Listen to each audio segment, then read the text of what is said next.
Hello everyone and welcome to a new episode of the UIM Completionist. In the last one, I finished a year-long goal of getting 1 billion GP to fund 200 mil fletching.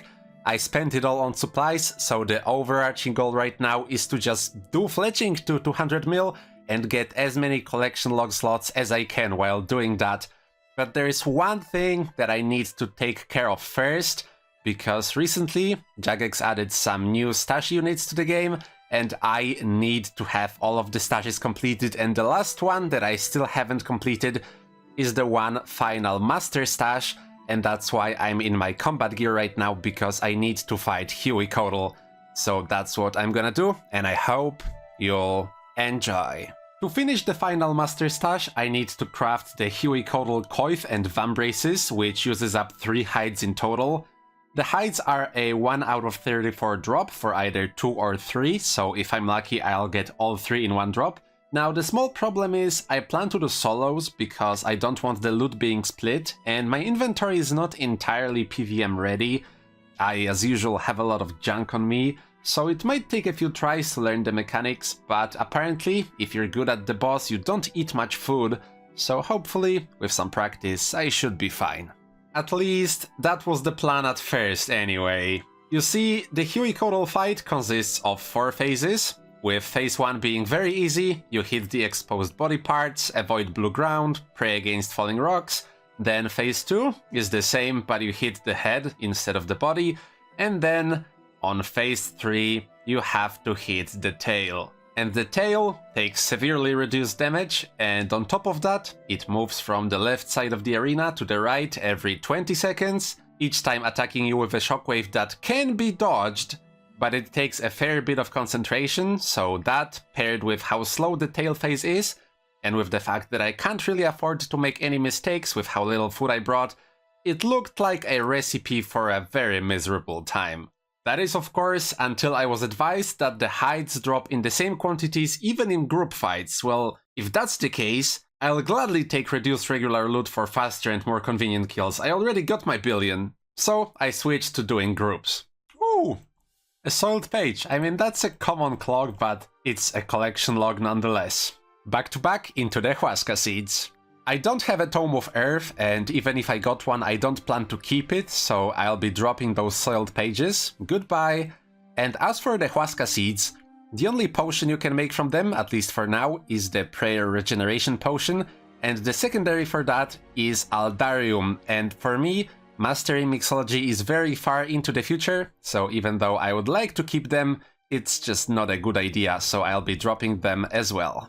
There we go, nice! Hueycoatl hides. And in a really cool team as well. I really grown to like these people, so I'll give them a quick shout out.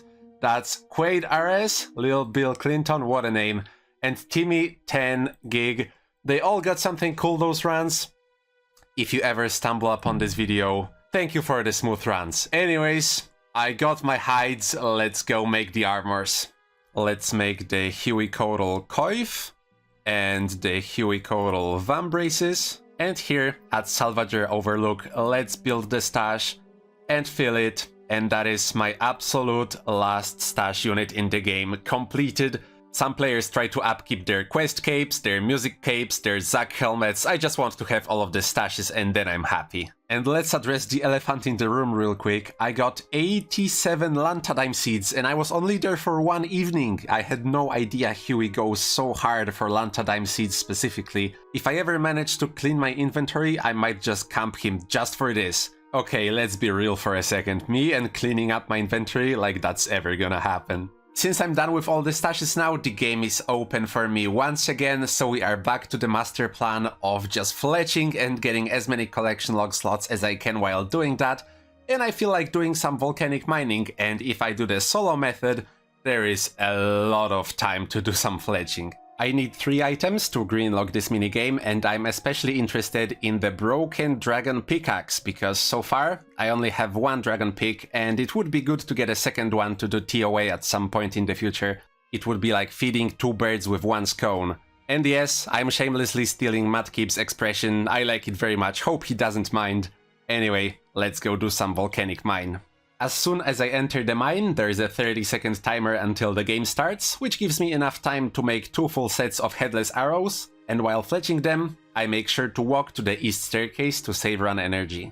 The strategy I will be following to solo this minigame is called the capping strategy, and judging by that name, I guess it was invented by some zoomers. As soon as the timer runs out, I go down the stairs and run north to pick up a large rock, then continue further north until I hit lava, at which point I pour some water to harden the lava, which lets me walk on it. Then I continue north, hardening the lava as necessary, until I reach a vent that I can check, which awards me 50 points. There is another vent close by that I also check, and after that I run back to where I initially found the large rock. Next to the rock is a volcanic chamber, and you can cover it with a rock for 50 points, then smash the rock for another 50 points. This is where the majority of my points come from, but you can only get a total of 300 points from covering and smashing, so you could say there is a cap of points, and that is where the name comes from, except of course that is a cap, since the word cap actually refers to covering the chamber. So we got 100 points for checking both vents, 300 points for capping, and 1 point for every time I made a walkable lava tile, which, if you're doing the efficient path, should be 6, bringing the total per game to 406. And now we can leave, while fletching of course, and that's the entire round. I have collected 50k points, so we can buy some rewards. First, let's unlock the large water container and the ash-covered tome. Now, when it comes to the broken dragon pickaxe, that comes from the ore packs, and one ore pack costs 4000 points, and it has a 1% chance to give me the broken dragon pick. So usually what I would do is just stack enough points to pretty much guarantee the drop rate, but I'm not really a huge fan of this method, so I will probably stack enough points to buy a few ore packs and then buy them, and whenever I will get the pick, I will get it.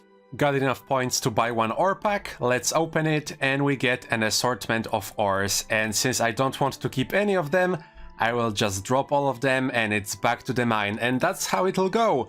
The only ore that would be worth keeping is runite ore, but if I go on raid for the dragon pick, I would get like 40 runite ores, so I would much rather just buy the packs one by one and hope I get spooned and save so much time. It takes me like 20 minutes to get enough points for one pack, so the potential for time save is massive. A very cool milestone on my free-to-play UIM, I've killed 200,000 ogresses. Took me about 2 years to kill that many, and I will need to do about 100,000 more to get enough nature runes for 99 smithing. Oh my god, yes! Yes, I'm so lucky. I think it's like 1/4 of the boxes, yes. Yes, I got the broken dragon pick, I'm done here. I can get the pickaxe repaired by talking to Normov, the OG pickaxe seller, and he'll fix it up for me for 2.5 mil. And now I gotta take it to TOA, while fletching of course. Look how efficient I am. The P in EHP stands for pre-searing, by the way. And here in the cavity at the TOA lobby, I can deposit my dragon pickaxe and it will stay here forever. Doesn't matter if I die or not, and I can pick it up whenever I need a pickaxe. Much more convenient than picking up the stash unit, because then I also have to carry the rune boots and the Nezi. The cavity also stores any ornamented version of the dragon pick and the infernal pickaxe as well, so if I ever go back to Serp and get a smoldering stone, I can freely upgrade the pick without worrying about it. A short break for easy clues, here's 1000 caskets. Next minigame on my to-do list is Gnome Restaurant, which according to the wiki is the first minigame to ever be released in RuneScape, and... excuse me, I think I'm recording the wrong window. There we go, nice. As the kids would say, I'm cooked, haha. Gnome cooked. Well, anyway, the gameplay is very straightforward. You get a task to deliver some gnome food, you cook it, and then you deliver it, fletching while running of course, and you get a tip. There are 4 collection log items to be obtained from this minigame, and to get them we have to do the hard deliveries, then get assigned a task to deliver food to one of the few NPCs who can tip us the particular item, and then we have to get lucky to actually get the item that we want. One more thing worth mentioning is, in addition to the tip, I also get points for completing each delivery. Hard deliveries award 3 points, and after collecting 120, which is the cap, I will be able to reroll the assigned target before accepting a delivery, and at that point, I will only be doing deliveries to the gnomes that can give me the items that I want. Sorry other gnomes, you're going hungry because you don't tip how I want you to. Nice! That's my first reward, the gnome goggles. Alright, I probably got a bit too excited than what it's worth. We should save all the excitement for the gnome scarf, but I'm really glad we finally got a reward. Anyway, the gnome goggles can be stored by combining them with the bomber cap, but I can't do it myself.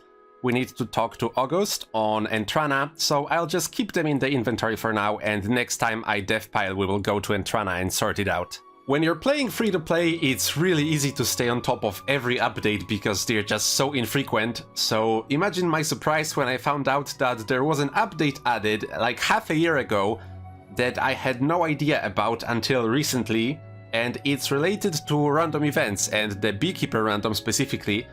So you know how other random events will give you an XP lamp if you carry or have their full outfit completed?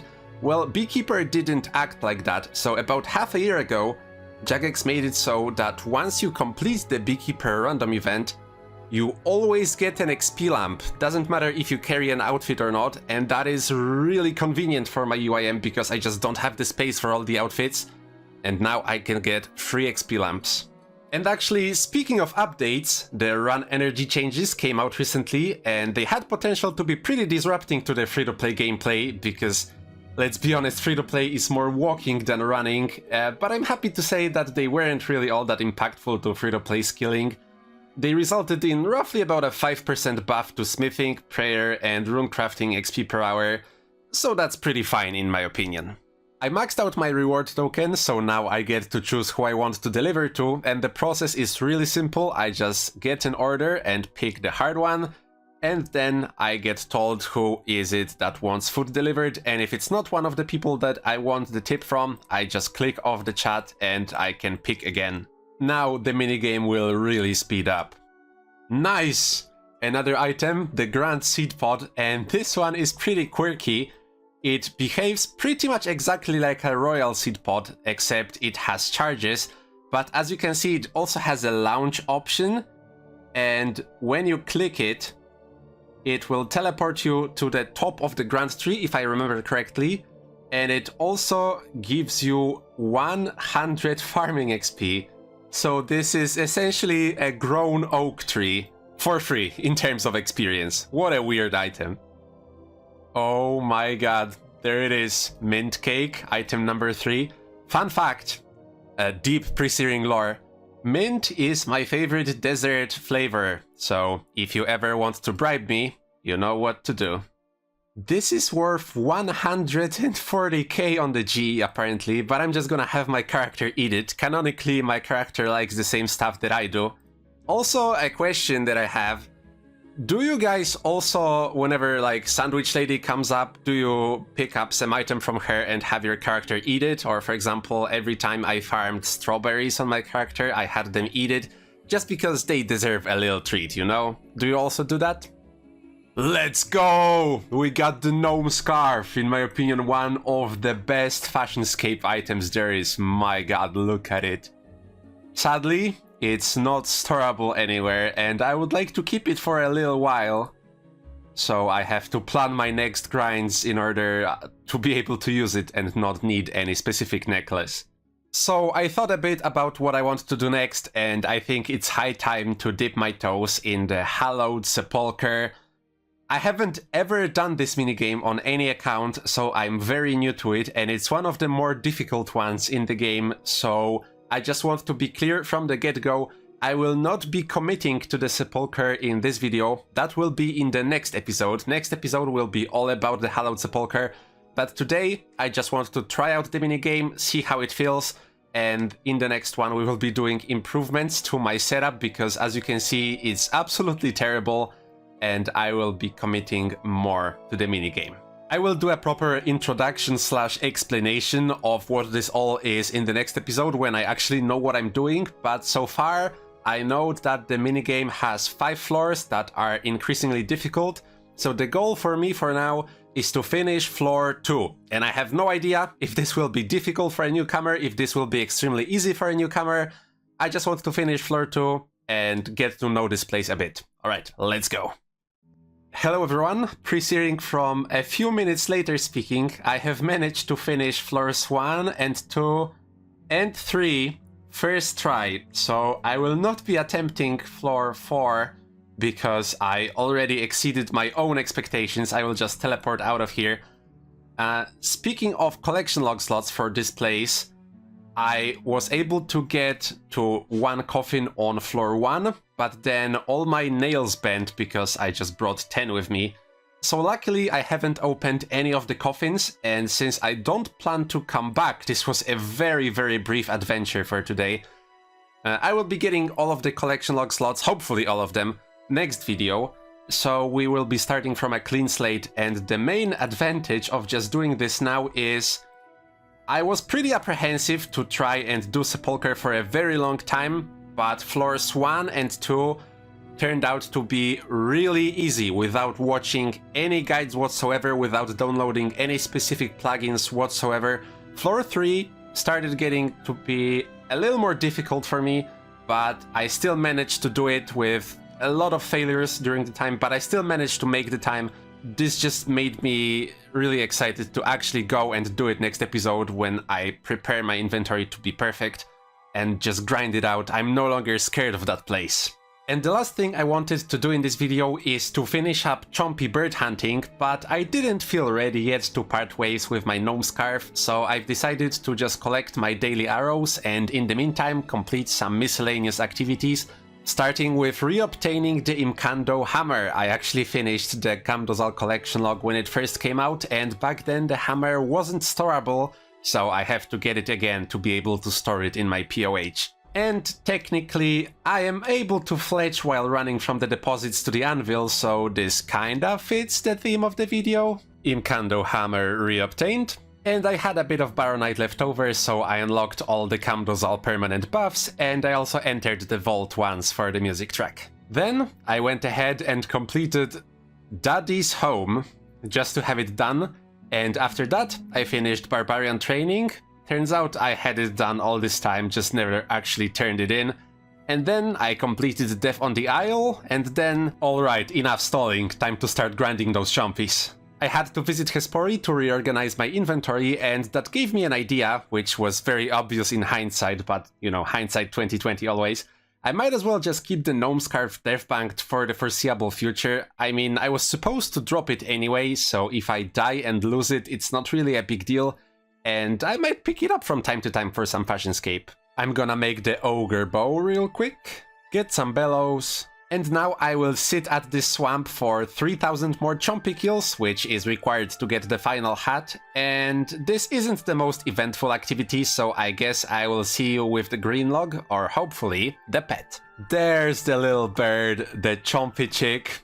Probably the fastest pet to get in the game, and I'm really glad it is. Imagine having to do this activity past green log, oh my god.